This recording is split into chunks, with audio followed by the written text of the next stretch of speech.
ச்சே, what a great man. என்ன Lancy, யார் அந்த கிரேட் மேன்? வேற யாரு? என்னதான் லான்சி ரொம்ப புகழ்ந்து பேசிக்கிட்டே இருப்பா. நோ லெவின், உன்னை பத்தி இல்ல. நேத்து நான் நியூஸ் பேப்பர்ல ஒரு செய்தி படிச்சேன். குட்டீஸ், நியூஸ் பேப்பர்லாம் படிக்கிறீங்களா? ஆமா பிஷப் தாத்தா, ஒரு பெரிய பிசினஸ் மேன் அவருக்கு கீழே வேலை செய்யறவரையே வச்சு அவரோட புது கடையை திறக்க வச்சாரு தாத்தா. ஒரு பெரிய மனுஷனா இருந்தாலும் ஒரு தாழ்மையான ஒருத்தரை வச்சு அவரை கடை திறக்கிற அளவுக்கு உயர்த்தி இருக்கார். இது உண்மையிலேயே அவர் நீ சொன்ன மாதிரி ஒரு கிரேட் மேன். சரி, திருவரை காலத்தில் இருக்கிறோமே, கொஞ்ச நாள்ல கிறிஸ்மஸ் கொண்டாட போறோமே. இந்த கிறிஸ்மஸ் அப்போட நம்ம குடியில் போடுறோம். அந்த குடியில் ஒரு சில ஆட்கள் எல்லாம் இருக்காங்க. அந்த ஆட்கள்ல யாரு அப்படி தாழ்ந்தோரா இருந்து கடவுளால உயர்த்தப்பட்டவர்கள் அப்படின்னு சொன்னா யார சொல்லுவீங்க?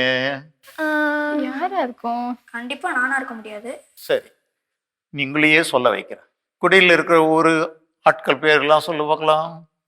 ஏசு இருக்காரு. ஏசு இருக்காரு. சூசியப்பர் இருக்காரு. மாதா இருக்காங்க. மாதா இருக்காங்க.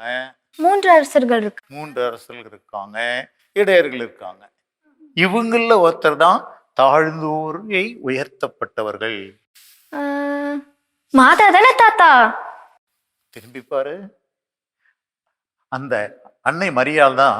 அவங்களே சொன்னாங்க, தாழ்நிலையில் இருந்த என்னை அவர் கைதூக்கி விட்டார். மாதா ஒரு சாதாரண ஏழை குடும்பத்துல பிறந்த ஒரு பொண்ணு. ஆனா கபிரியேல் தூதர் அவர் செய்தி சொல்லி அவர் சரின்னு சொன்ன பிற்பாடு அவர் கடவுளால் உயர்த்தப்பட்டு, எந்த அளவுக்குன்னா கடவுளின் தாய், சாதாரண மனுஷனுடைய தாய் இல்லை, கடவுளின் தாய் அப்படின்ற நிலையில் இருந்தாலும் அவங்க என்ன செஞ்சாங்க? தாழ்ச்சியோட குடுகுடுன்னு ஓடி போய் எலிசபெத்துக்கு வேலை செய்யறதுக்கு போயிட்டாங்க.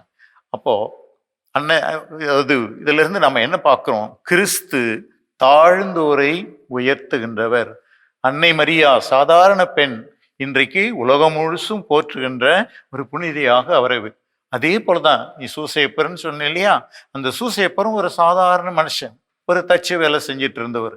ஆனா அவரை கடவுள் உயர்த்தி அந்த இயேசு குழந்தைக்கு தந்தையாக அவரை கொடுத்ததுனால அவரையும் இன்றைக்கு உலகத்துல மாதாவுக்கு அடுத்தபடியா பெரிய புனிதர்.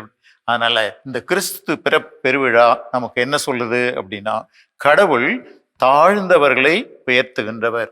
நாமும் கூட நான் பெரிய ஆளு, எனக்கு எல்லாம் தெரியும் அப்படின்ற மனப்பான்மை இல்லாம, நான் ஒரு சாதாரண ஆளு, எளிமையான ஆளு அப்படின்ற ஒரு மனநிலையோடு வாழ்ந்தோம்னா கடவுள் நம்மையும் உயர்த்துவார்.